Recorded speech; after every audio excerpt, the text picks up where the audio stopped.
Which state is the most underrated in producing good football teams? But the answer is the great state of Utah.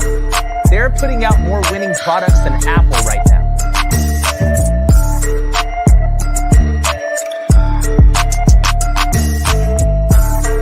They were going to use the Utah game to get right. Utah is not a team you just use to get right. That's not them.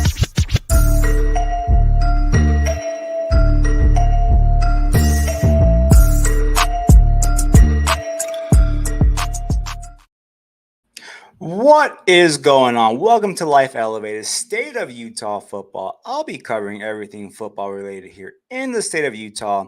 We'll start up north in Logan, head all the way down to Provo, and we'll even cover some high school athletes and to support under those Friday night lights. So let's start in Logan with the Utah State Aggies. Now, with the Aggies, they are coming off a bye, and they are not rewarded with an easy game. They are going to Boise State in what's going to be a very tough matchup. The goal simply is going to be to keep Ashton Genty under 300 yards. You know, this could get ugly for the Aggies. And after that, they have UNLV coming in, and UNLV's looked very good. And so this might be a tough stretch for the Aggies. They might go 1-5. This appears to be a lost season, you know, with Jalen Royals as well. You know, at the end of last season, he was on an absolute tear, had the option to leave and go elsewhere. He decided to stay, and then, you know, he did get hurt. The coaching changes, the bad quarterback play, it just hasn't lined up for Jalen Royals. Hoping he can turn it around, get by his injury, play out his final season, and then see what is ahead of him. Speaking of that poor quarterback play, Spencer Petras simply has not been good for the Aggies. And as long as he's the starting option, I really don't have any expectations for the Aggies. It's tough to say because I am an Aggies fan. So it is, you know, with, you know, some, you know, truth behind that. Because when I was watching this team last year, I thought they were fine at the quarterback position. You know, I really do think that they fumbled the whole situation by bringing in the two portal guys and them not really being any good whatsoever. But the one thing I wanted to highlight is the run game. Now, with Robert Briggs being out for the year, you know, Rasul Faison has absolutely blossomed into a starting caliber player here. And his running mate could be a true freshman that I kind of want to highlight today. It's going to be Herschel Turner. He's been a pleasant surprise. Now, he's someone that I liked when I watched him on film. You know, he wasn't able to enroll early. He did come in the summer. He added 17 pounds right away. He's up to about 190 pounds. Now, the 5'9" freshman is a 3-star, and he had offers from Missouri, UNLV, Utah, and Washington State. So he is a player that had some potential to go to some powerful programs, and he chose to go to Utah State. Some of it had to do because he is cousins with slot wide receiver Robert Freeman. Now, with with Turner as a senior in Mount Diablo in California, he put up video game numbers. As a senior, he had 177 carries, 3,027 yards, 42 touchdowns, 2 receptions, and 49 yards. Now, if you think he can't catch, you'd be wrong, because as a sophomore in 2021, he had 75 receptions for 775 yards and 7 touchdowns. He's an exciting prospect, and with Faison being a senior, Turner could be the guy next year. And while the present situation might be a little bleak, the future could be very bright with this running back room. Now, let's kind of head down the 89 to the 15 and go down to Salt Lake City and check in with the Utah Utes. Now, Cam Rising missed yet another game, and yet again, after being told he was questionable. This is 2023 all over again. Now, with the loss to Arizona, it makes their path to the college football playoffs a little bit more difficult, but it is still doable. Now, I did want to mention true freshman Isaac Wilson.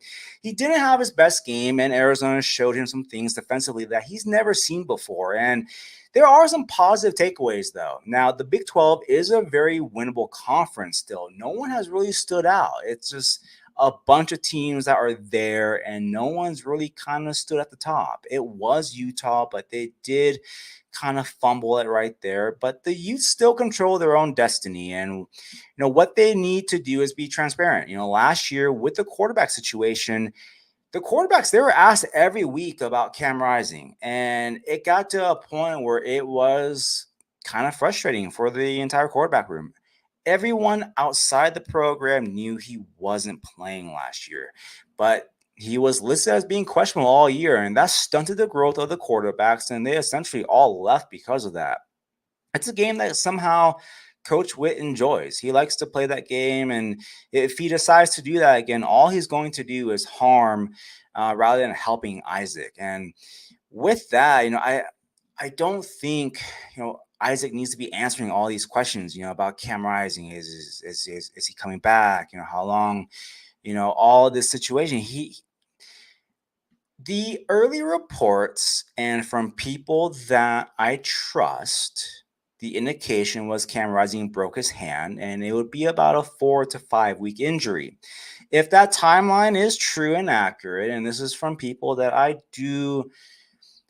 do trust and I do believe, that timeline would suggest that he would be back after the bye week. And if that is the case, I think Isaac gained valuable experience, and it'll only help him and help the team in 2025.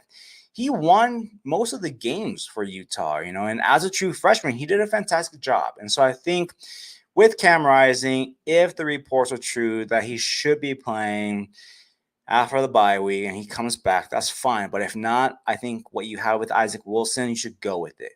Go with him. Just tell everyone that Cam Rising is done for the year. He said he wasn't coming back anyways. Let him go and do whatever else he wants to do after his career at Utah. Now, let's head back to the 15, down to Provo, and finish with the BYU Cougars. The Cougars are 5-0. They are winning with a revamped defense, and I really hope all the rumblings and about moving on from Kalani Sitake are put to rest. Nobody is better for the program than him. BYU doesn't need a new voice or a new face for the program, and I hope this 5-0 start, I hope the fan base realized that they were kind of foolish and kind of wanting to kick him out the door. The quarterback, Jake Retzloff, I think he's improved this year from last year. Last year, he was a debacle. This year, he's been pretty fine. He's minimized his mistakes, and you can kind of see him getting more and more comfortable in the system, and then the running backs. The Cougars are winning with their third and fourth string running back. LJ Martin's had a odd injury start to the year. There was reports that he would miss multiple games, and he came out and said that wasn't true. He then played in a couple of games, and he's been hurt, and he's been off the depth chart. And then you also have the backup, Hinckley Ropati, who's also been pretty good. He's been hurt as well. And so the Cougars are just finding a way to win. And well-coached teams, they just find a way to win. And so the Cougars are down to, like I said, their third and fourth string running backs, and it simply doesn't matter. They will find a way to win. Now, they're also on bye this week, and hopefully they'll get healthy, at the position when they come back. And so let's kind of finish off with some Thursday and Friday night lights. Now, this past Thursday, I was at Sky Ridge to watch them host Lehigh. It was a defensive slugfest. These were two of the top teams in Utah. And at the end of the day, Sky Ridge held on to win 20-16. Sky Ridge quarterback Keneal Sweetwin, he had some trouble getting anything going for most of the night. And same with his counterpart, Lehigh quarterback and Oklahoma State commit Jet New. Both defenses were lights out. They caused multiple turnovers for each side, and it was a game that was pretty interesting to watch. And the game got to a one score at the end of the game because on that last drive, Lehigh drove all the way down and got a touchdown as time expired. Now let's move on to Friday night. I was at Timpview High to watch them show out against Cedar Valley.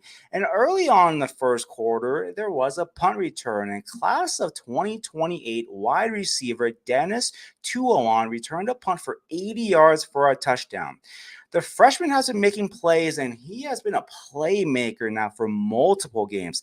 Now, for a freshman to do this on a talented team like Timpview, eyes need to be on him, and then later on after this punt return, Tim View would be on defense, and Sai Latoa Robert Lessa made an impressive one-handed interception and housed it for a touchdown. It was an extremely impressive play. I was happy that I was staying in that end zone and got to catch that live. Now, Tim View, they added to their scoring later on when class of 2025, Carson Rasmussen connected with fellow class of 2025, Zedekiah Anahu Ambrosio on a 30-yard touchdown scatter play. This play was a very nice catch and run on that touchdown right there. Very elusive, good score. It was the second receiving touchdown of the night and highlighted a very good game here. And then we also have, later on, class of 26, Jaron Pula, he was putting in some work too. He is someone that is very smooth and effortless. And as you can see right here, simply making plays. He is buttery smooth. I really enjoy watching his game. He is someone that has perfected his craft. He just finds ways to get open. He is a player that is going to make waves next year when the services realize what kind of player he is, from his route running, his soft hands, the 4.46 in the 40, his size at 6'2". He's just everything that you want from a power 4 player. And with Jaron and his twin Kenan, both they hold over 30 offers and include some SEC programs like Alabama and Tennessee. Now, you saw with that touchdown grab, it was a very nice play, very exciting player to watch. And so that was on Friday.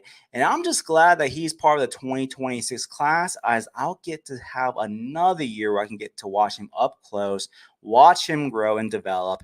And I'll also bring it to you guys here on Life Elevated. And I'll take you onto that journey. Now, before we go, I wanted to do a player watch, and that is another player from the 2026 class, and that is Kai Wesley. Now, Kai Wesley is a fun player for the Orem Tigers. Now, with Wesley, I do like his play, and he's someone that I do like. He is 6'7". He can easily add on 20 pounds and get to 240, 245 pounds. Wesley is a player that can be used in line. He can be detached. He has soft hands as a receiver. He's a physical player. He'll do the dirty work. He'll block. He's someone that I do see to be on the rise in the next 18 months. Now, I did want to thank you guys for tuning in. Utah is an underrated state for football, but we'll put the spotlight on it for you, and we'll see you next week on Life Elevated.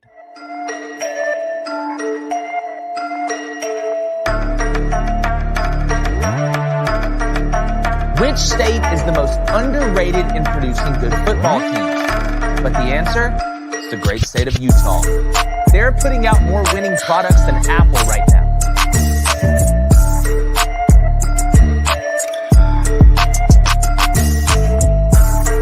They were going to use the Utah game to get right. Utah is not a team you just use to get right. That's not them.